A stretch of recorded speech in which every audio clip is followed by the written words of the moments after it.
What's up guys, AJ here, and in this video I want to talk about becoming a wealthy agent. There's a lot of ways you can define wealth, right? When I think of being wealthy, I like to think of my relationships, of course my finances, but my time, really my overall lifestyle. I find so many times that agents, while they're making a lot of money, if you're a successful agent, right? They're broke in relationships and they're broke in their time and how they spend it in their lifestyle. You know, you can have all the wealth in the world, but if you don't have the time to enjoy it and people around you that you love to spend time with, there's really no point to have all that wealth, right? So what I want to do in this video is I want to break down your ideal lifestyle, and I want to talk about what you'd actually need to do as an agent in order to accomplish that. See, when I got my real estate license, I got it because I wanted financial freedom. I wanted time freedom and I wanted location freedom. And what I learned by reading a book called Rich Dad Poor Dad when I was in high school was that without residual income, you truly can't have freedom, right? If you're always just slaving away to earn money and never finding a way to have money coming in while you're sleeping, then you'll never have true financial freedom. You'll never have true wealth. I wanted a way so that I wasn't always trading my time for money, my hours for dollars. And that's when this idea of residual income really hit me. So that's kind of how I look at my life is what does it cost to live my ideal lifestyle and what do I need in order to achieve that lifestyle? And then take it one step farther, how much residual income do I need in order to pay for my ideal lifestyle? As a real estate agent, you can look at, well, how many deals do I need to sell per month in order to support my ideal lifestyle? So let's start there and then we'll talk about the residual income piece. So as an agent, just think, what do you want your ideal lifestyle to look like? There's a really great exercise that I learned from Tim Ferriss in his book, The 4-Hour Workweek, called Dreamlining. And in that book, during that exercise, what it talks about is just listing all the things you want to have in life. What kind of cars do you want to have? What kind of homes do you want to have? Do you want a boat? Do you want toys like four-wheelers, mountain bikes like I love, an RV, whatever it might be. And then, who do you want to be? What do you want to become? Do you want to be a speaker? Do you want to go back to school and, just learn to, be a doctor or whatever it might be? Do you want to be a golfer? Do you want to be a snowboarder, mountain biker? So there's a section for have, be, and then doing. Be for me really takes in consideration a lot of my hobbies. Be for some people could be maybe you're going to seminary school, right, to become a pastor or something like that. So whatever it is for you, write it out. Then doing, for me, it's vacations, it's giving. So then you list those and you add it up. So let's just say you want $1 million house.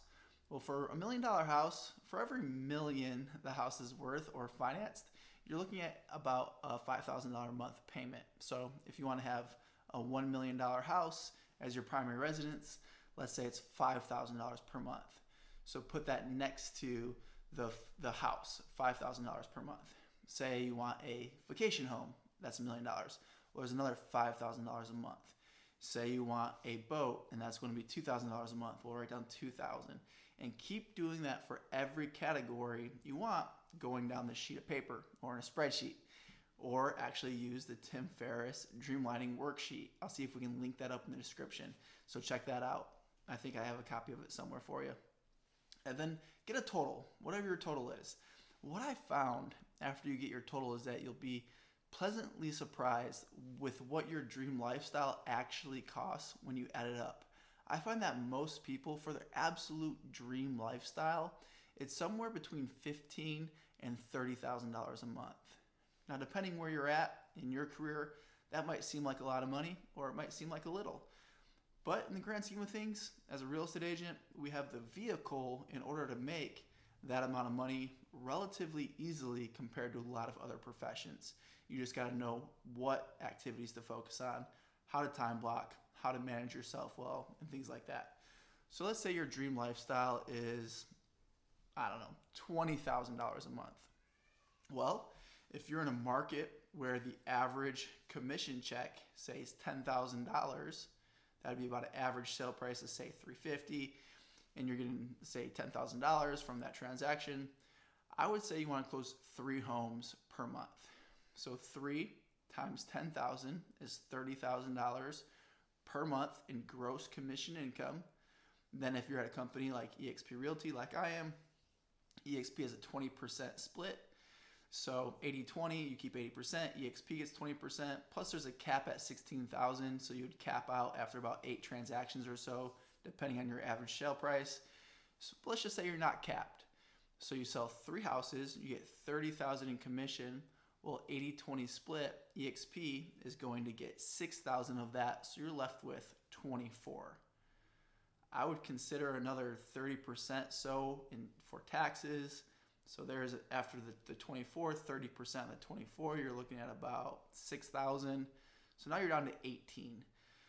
So you're right in line, and you're going to cap. So the money, once you cap, it's 100% you keep. So that's going to average out. So at a brokerage where it's about an 80-20 split, like eXp, $16,000 cap, in order to net profit to pay for your ideal lifestyle of 20 grand a month, you need to be selling about 3 homes per month, 36 a year. And that's totally doable. My first year in real estate, got off to a rocky start, didn't know what I didn't know. I didn't have a coach. I was just trying so many different things. In my first year, I only sold 6 houses. But once I hired a coach halfway through my first year, focused on seller lead generation only, becoming a great listing agent, my second year, I actually sold exactly 36 houses. So it's totally doable. So now your earned income is paying for your ideal lifestyle. The challenge with that is oftentimes to live your ideal lifestyle, there's going to be a big time component. And selling 36 houses a year as an individual agent, that's a lot. You're going to be pretty busy, to say the least. So now we want to talk about how you're going to get enough residual income to replace that earned income. But before we do that, the number I want you to figure out after your dream lifestyle is, what are your minimum expenses? I find most agents with a family of, say, 4 can generally pay for their current living expenses $6,000 to $10,000 per month. So in that case, you may only need to be selling 1 to 2 houses per month. So you know what your base necessity number is, and now you know what your dream lifestyle number is. Once you figure out those two, just know, hey, this is bottom line. No matter what, I need to sell this many homes per month. But for my dream lifestyle, for what I really want for my family, I need to sell this many homes. And then you need to be thinking about, well, how do I get enough residual income to eventually replace my earned income? As an agent, you have a couple options. You can be saving money from your commissions to invest in, say, low-cost index funds. That's not a bad strategy. It's going to take a while, but you'll eventually get there probably. If you're a good saver, you're a good budgeter, you're not really going to be living your ideal lifestyle because you can't spend all your money, so you're probably going to have to live at your current means and then save the rest, invest the rest. You can save and invest in real estate. There's some leverage there, but again, investing in real estate is going to be kind of a part-time job. It's going to be a very high requirement of your energy. There's going to be a time requirement, and then of course the financial component of it. So it does take a lot to build a large rental portfolio. It's not passive, in my opinion, by any stretch of the imagination. Sure, you can eventually hire a property manager, and maybe it becomes a little more passive, but there's still things that come up. There's still decisions you need to be making on a weekly, monthly basis when you have a large rental portfolio. And then with eXp, we have revenue share. I found that for agents to be the best because it's extremely scalable. It can grow really fast, and once you get to a certain level, it is completely passive.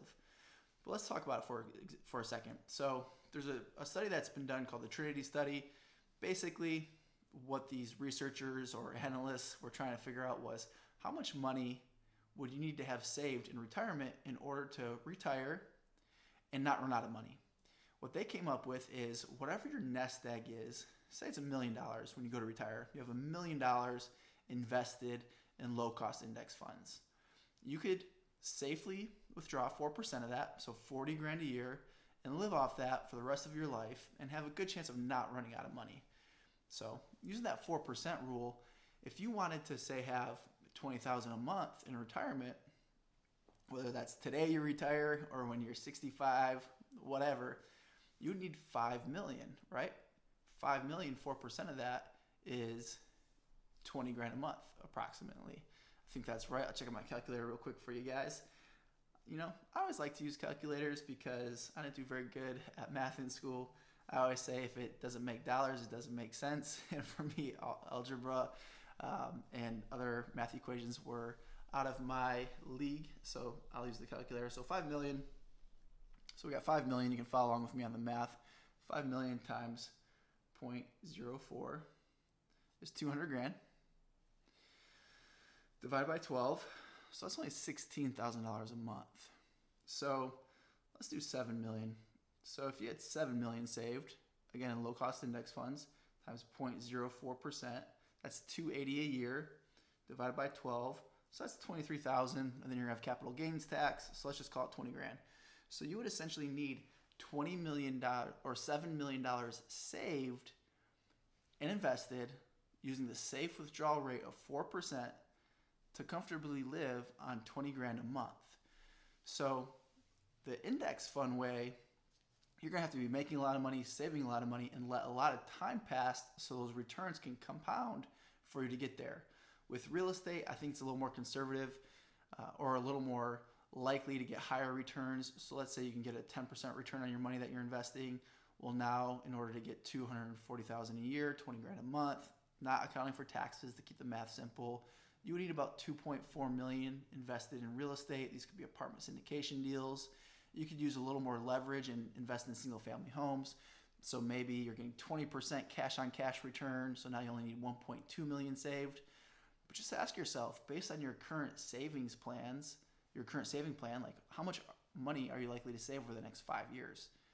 If you think you can hit 2.47 million, whatever the number is for you to hit your financial freedom number, then great.